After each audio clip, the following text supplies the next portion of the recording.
Hey, quick question. Have you ever stayed up until midnight, phone in hand, heart beating a little faster because your PayPal just pinged with another $18 from that side hustle you started? You tell yourself, this is it. This is how I finally get ahead. You're not alone. Millions of us between 18 and 40 are doing the exact same thing right now, posting, gigging, selling, creating, chasing what we call digital income. It feels modern. It feels free. It feels like the shortcut we were promised. But what if I told you that this very thing you're chasing is quietly keeping you broke? Not in the obvious way. You might even be making a few extra thousand a year, but you're still stuck, still stressed, still trading your life for money that never quite turns into real wealth. Today, I'm pulling back the curtain on the digital income trap no one talks about. By the end of this video, you're going to see why so many smart, hard-working people are actually getting poorer while they think they're getting richer. And, more importantly, you'll know exactly what to do instead. Stick with me. This one might sting a little, but it could save you years of spinning your wheels. Let's start with the story most of us know too well. Meet Rohan, 27 years old, works a normal 9 to 5 in marketing. Decent salary, but he wants more. One night, he sees his college friend posting screenshots. Just made $42,000 this month from my Instagram page while chilling in Goa. Rohan thinks if he can do it, why not me? So he starts a side hustle. He picks drop shipping, cute phone accessories, spends evenings learning Shopify, running Facebook ads, answering customer messages. After 3 months, he's making $8,000 to $12,000 extra some months. He feels unstoppable. He starts telling his friends he's building an online business. Fast forward 6 months, the ad costs go up, the platform takes its 30% cut, returns and refunds eat the rest. He's now spending 15 hours a week just to keep the store alive. His main job performance dips because he's tired. He hasn't invested a single rupee of that extra money because I'm reinvesting in the business. Rohan is making digital income, but he's not building wealth. He's just moved his 9 to 5 into his evenings. This is the problem setup almost nobody admits out loud. We've all been sold the same story. Traditional jobs are dead. The new rich make money online. Passive income is the future. Social media is flooded with proof. Lambos, laptops on beaches. I made my first lakh while sleeping. So we believe the common myth. If I can just create something digital, content, products, gigs, I'll escape the rat race and finally be free. The psychology behind why we fall for it is actually pretty simple. Our brains crave visible progress. Every notification, every sale, every like gives us a tiny dopamine hit. It feels like we're winning. Meanwhile, putting $2,000 into a mutual fund every month feels boring. No fireworks, no instant validation. So we choose the exciting path, even if it's secretly the wrong one. We also have this deep fear that if we don't jump on the digital wave, we'll be left behind. FOMO on steroids. And here's the sneaky part. The trap doesn't feel like a trap at first. It feels like hustle. It feels responsible. It feels modern. But slowly, quietly, it starts costing you something far more valuable than money: your time, your focus, and your future compounding power. So let's break down what digital income actually is in the simplest way possible. Digital income is any money you earn through the internet. It usually falls into 4 buckets: content creation, YouTube, Instagram, blogs; gig work, freelancing on Upwork, Fiverr; selling stuff online, drop shipping, Etsy, or your own store; affiliate marketing, or digital products. On paper, it looks amazing. Low startup cost, work from anywhere, potential to scale. But here's the simple truth nobody says out loud. Most digital income is just a fancy version of trading your time for money. The only difference is your boss is now an algorithm and the office is your phone at 11 p.m. Let me make it even clearer with a metaphor everyone understands. Traditional job is you renting your time to one company. Digital income is you renting your time to thousands of strangers, but the platform still owns the customers, the traffic, and the rules. You're still selling hours of your life. The only upgrade is that the payment comes in smaller, more frequent chunks that feel exciting. And the hidden costs? They're brutal.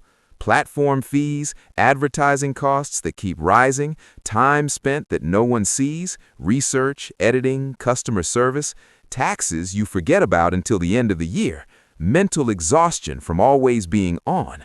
I've seen people calculate their real hourly rate after all of this and realize they're earning less than a delivery boy, but they feel richer because the money has the word online attached to it. This is where we reach the part that changes everything. Here's the deeper insight, the real digital income trap almost no one talks about. The trap isn't that you can't make money online. The trap is that digital income keeps you stuck in the exchange economy while making you feel like you've entered the ownership economy. Let me explain. There are two ways money moves in life. You exchange your time or energy for money, active income, job or side hustle, or you own something that makes money for you.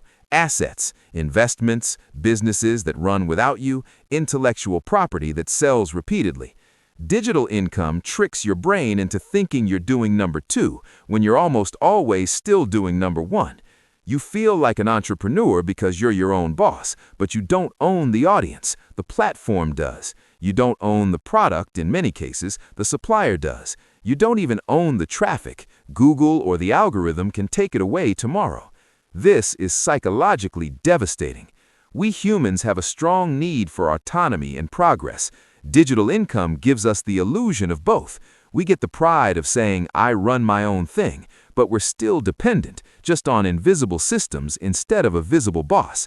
And while you're busy chasing the next sale, the next viral post, the next gig, you're not building the one thing that actually creates lasting wealth, assets that compound. Think about it like this. Imagine two friends. Friend A spends 10 hours a week creating content and makes $15,000 extra. He spends every rupee on better equipment, ads, and scaling. Friend B spends those same 10 hours learning how to invest, negotiates a 15% raise at his job, and puts $8,000 every month into a simple index fund. After 5 years, who do you think has more real money and more freedom? The scary part, friend A will probably feel more successful because his progress is visible every week. Friend B's wealth is invisible until one day it isn't. This is the flow no one talks about. Digital income creates the illusion of movement while actually keeping you on the same treadmill, just with better lighting and nicer background music. The real wealth builders understand something different.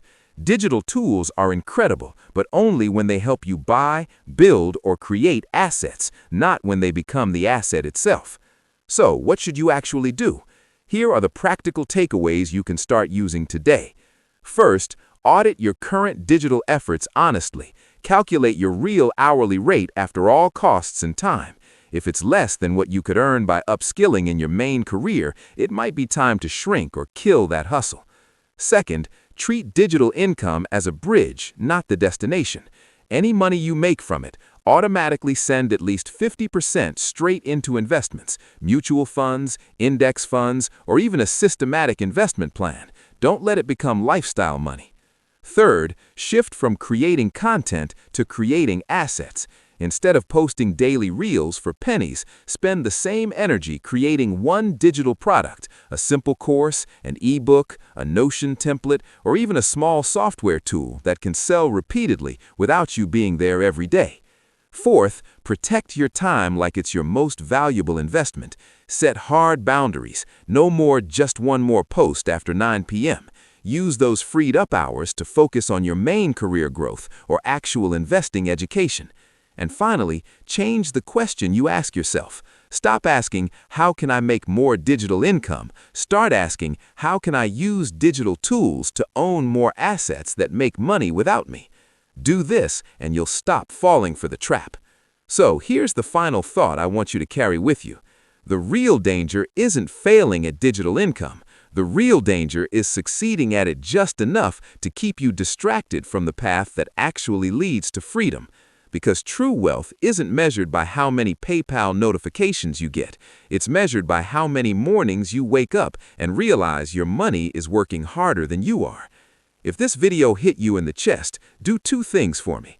One, drop a comment and tell me, what's one digital side hustle you've tried and what did it actually cost you? I read every single one. And 2, share this with that one friend who's always talking about their online business but still feels stuck. You might just change their next 5 years. If you're new here, hit subscribe and the bell. Every week, I break down money, psychology, and wealth building in the simplest way possible so you can actually use it. Until I see you in the next one, keep learning, keep thinking differently, and remember, the best income isn't the one that comes fastest, it's the one that lasts longest. Take care.